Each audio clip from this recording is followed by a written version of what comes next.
Well, hello everyone. These are moments where I wish I had a neck. I have a neck. It's not, it's a few inches long, I guess. Taking right out of the gutter. But I have one. It's just, I don't know. I'm built different. Okay? Anyways, hi. Welcome.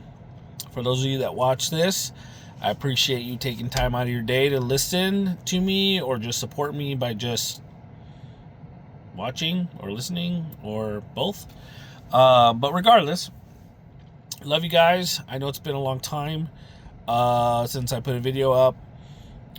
It's been a lot going on in life and career and faith and family and all of the above. And I used to, when I started the channel, I started because, and if you go back to watch my first video, you'll get a refresher. You'll understand like kind of why I started the channel. I know I don't upload often, but it wasn't my intention to not upload as often. However, my goal was always to upload when I felt a message come through, because that's kind of how it started.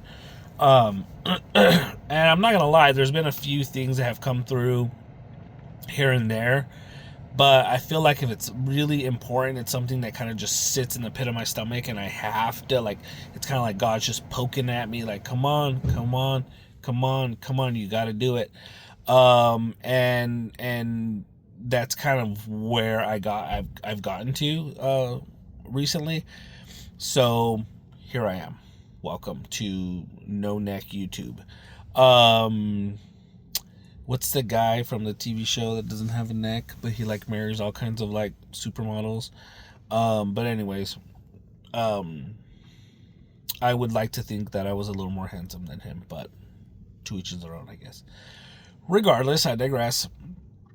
The big ticket takeaway for today is understanding that it is easy to love Jesus. It's easy to love God. It's easy in the sense of you can list out all of the bad things in your life, but in reality, probably 99% of them were because you did something to get you to that point, in your life. We have to understand that, God can do everything, but he won't do everything. And there's a method to his madness, in a sense, that he can see now, tomorrow, and yesterday. And the big picture of things is like, if you're like, God, please, I need, $1 million, like today, and God's like, okay, here you go. Boom. Here's $1 million in your bank account. Well, those $1 million and that blessing that you believe is a blessing can ultimately, it will affect the lives of many others, directly or indirectly. And God is aware of this, right? And for him, it's, well, if I do that for you, you're going to do all of these other things, because again, he can see, today, tomorrow, and yesterday. And he's going to, gosh, I need to have a neck. This is bothering me. I'm going to have to put this up like, hi everybody. Is this any better? Maybe. Pretty ugly, guys. It's early in the morning. I have the lines on my face from my machine. But anyways, he he has to think about all of these things when he blesses you with something. Who are you going to be when you receive the blessing that you're asking him to give? And I think that's a valid question to ask yourself. I often joke, God won't make me skinny because he knows who I'll become. And that's because I've been skinny before. But also losing weight, it brings a new found, or not a newfound, but it kind of reminds you to have that confidence that you should have all of the time. But for me, it's not even necessarily the confidence, because aside from my neck situation today, I'm a fairly confident individual. I think for me, it's more I'm comfortable, and that comfortable allows me to have more energy to expand on myself.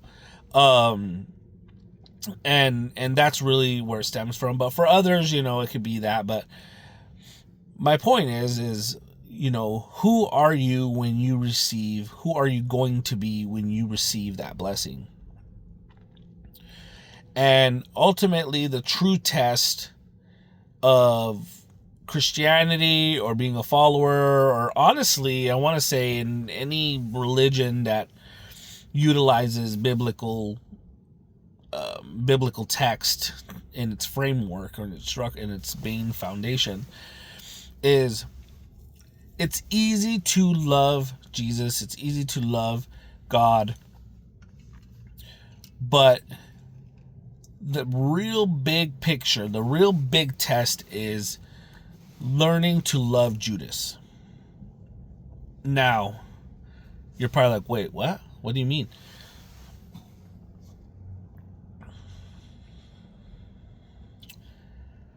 Throughout the Bible, throughout almost any spiritual or religious space, often you hear the teachings of forgiveness. And forgiveness comes in many shapes and sizes, many forms, but ultimately, forgiveness is a gift. And it's something that you have all of the power to provide, whether it's to yourself or someone who's harmed you. And I think that it's easy for us to read about Judas and how he betrayed Jesus in the Bible. It's easy to kind of go past that and just continue on with the story and the teachings, and just kind of pick and choose, other parts to live by. And I feel like the big picture biblical foundation is forgiveness. And many of you who are churchgoers, I'm sure you've heard many pastors and priests and fathers and deacons and everything in between lecture us or tell us, preach to us about forgiveness. And you can sit there like I have, and I've listened to many different sermons and whatnot about forgiveness. And, you kind of sit there and you're like, well, it's easier said than done. Well, it's this. Well, it's that. And the reason why it's so hard is because it's designed that way. It's designed to be difficult. Can you put your ego aside? Now, I know this person, this entity, this situation hurt you. Physically or mentally, emotionally, spiritually, all of the above. Or maybe your strife is with God himself. But you have to understand that forgiveness is the real test. Forgiveness, though bad things happen all the time to everyone, no one is immune to unfortunate events. And one of the cool parts about being alive is that we actually get to decide what that is. If you take a lollipop away from a child, that to them is the end of the world. And you're looking at it like God's looking at it for us, and he's taking away the lollipop because he knows in the long run it's going to do harm for you, right? You don't let your children eat a bunch of candy because it gives them cavities or childhood obesity or childhood diabetes, or just poor manners before dinner or after, or whatever the reason is. You do it not to hurt, not because you have the intention, you have any malice in your heart. You don't do it because you're just trying to be mean to someone. You do it because you know that when you do it, that other person is going to feel some type of way, whether it's a child or an adult. But for you, you're doing it because you believe that it's the right thing to do. And that comes with consequences, and it comes with its rewards, but you got to stand by that decision. Now, how does this tie into forgiveness? Well, sometimes those intentions, as pure as they may be, ultimately, can cause harm. We as adults, when you're a child, you're growing up and you're like, I can't wait till I'm an adult because I want to be able to do what I want to do. And although we have the best of intentions to correct someone's behavior or have difficult conversations or take the lollipop away, and that could be a cigarette, a bottle, an intervention, drugs, whatever the vice is, right? For me, it's coffee, and not just coffee, but like this coffee. And, it's, you can push back against that and say, well, I'm an adult, I should be able to do what I want to do, blah, blah, blah, I'm not hurting anyone. And it's like, well, yes and no. Again, what you do in your life that you think doesn't affect other people ultimately does, because you wouldn't be in that position if it didn't affect anybody else. You wouldn't have people there trying to help you grow or encourage you to put down, that vice. But you do. We do. You always do, because you got me. And I always do because I have you. And, that's the real big, important, big picture thing to look at. We get hurt, we get in our own headspace, we, soak in our sorrows, and how big or small the issue is, a hurt is a hurt, regardless of the intentions. And forgiveness comes into play because even though as innocent or not innocent a hurt can be to someone, forgiveness is necessary in order for you to move past those emotions. Because when you carry all of that negativity, big or small, like a pot of hot water on a stove, when it's exposed to the heat for too long, it boils over.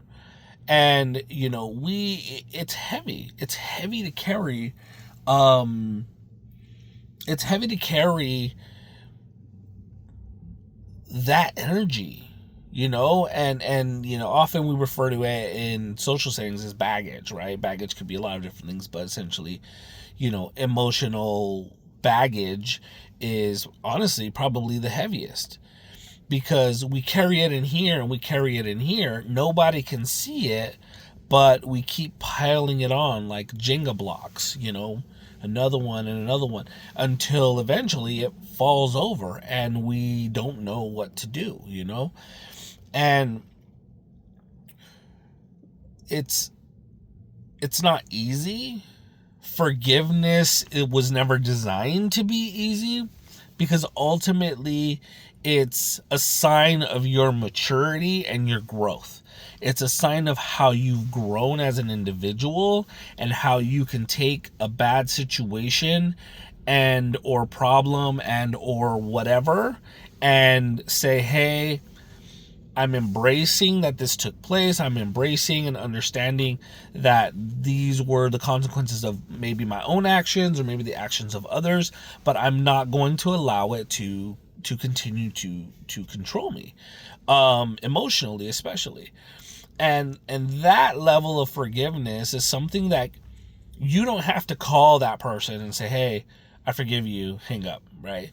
You don't have to text that person, hey, I forgive you, hang up. Forgiveness is for you. It's forgiving yourself for allowing yourself to get to that point. Yeah, in a sense, you're cutting that tie with the person that did you harm. And I think that's probably the biggest piece to take away from all of this is when you don't forgive people for what they've done to you, you have this invisible string attached to them. And they affect your life more than... Excuse me. Take a drink.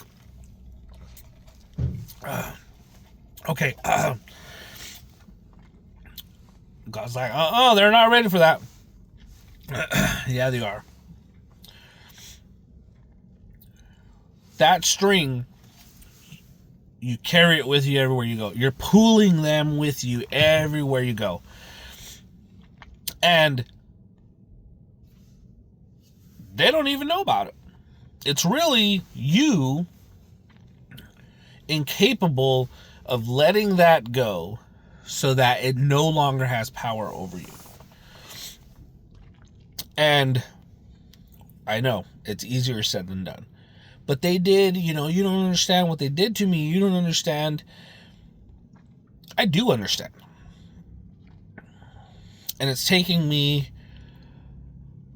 a very long time to learn how to cut people off. And I don't mean cut them off as in, never know that they exist anymore. But cut them off in the sense that I'm no longer giving them power over me. And that's the reality. It's taken me a long time. And I need you guys to understand something. I don't come and do these videos and just kind of like make shit up. I mean, I really just kind of like freely discuss what's coming into my mind, which you could argue is making it up, but it's not. A lot of what I talk about is something that I've personally experienced or that I've personally grown through. Like a seed planted in the soil, the hardest part is pushing through, is germinating, right? It's pushing through that top layer of soil. That's the hardest part, right? And it's the heaviest part. But it's liberating when you get past that and you can feel the sun and you can grow and you can learn and you can absorb. And that's really, for me, the best way to explain and express how it feels to just say, hey, look, you don't have control over me anymore. You don't have power over me anymore. I'm cutting my ties that I've carried around all of these years, and I want to move past that, and there are moments of relapse, because as long as you're alive and as long as you have a memory, it doesn't necessarily go away completely. But hey, those are moments where you're like, hey, let me hunker down, let me pray about this, let me understand why these emotions are coming back up. It could have been something you said, somebody said, or something you saw that kind of triggered that response. But the reality is like, hey, okay, cool. I'm recognizing this feeling early, and I'm going to go back to my basics on this because somehow I allowed it to get back into me, and I need to figure out how to release that. And it's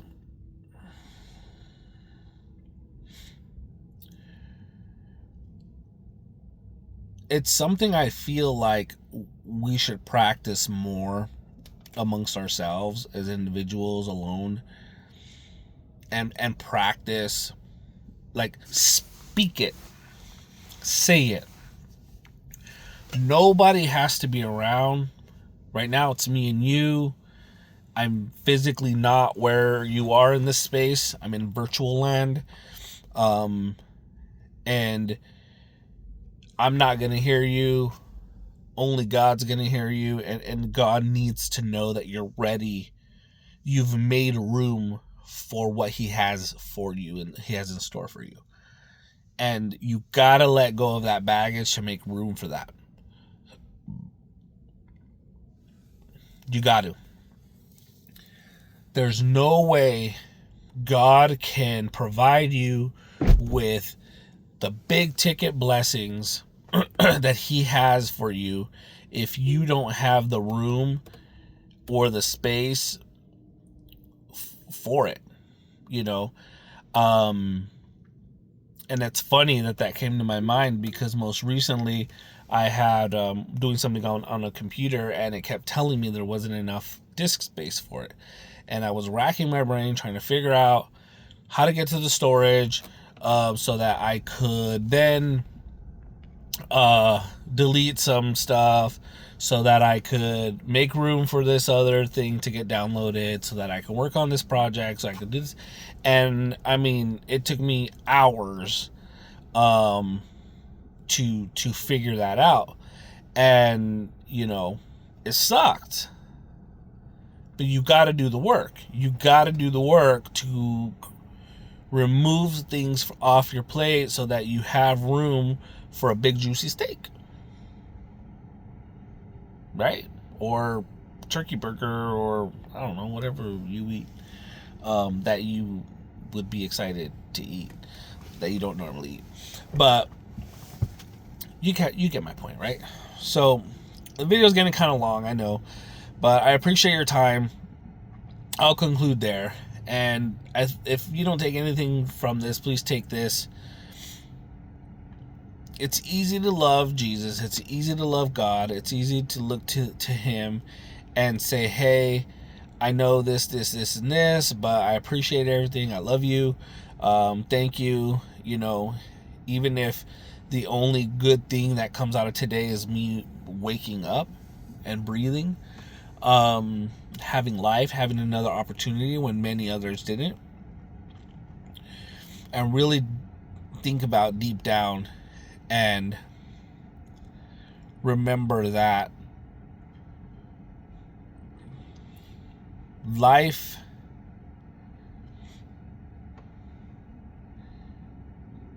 can be whatever you want it to be.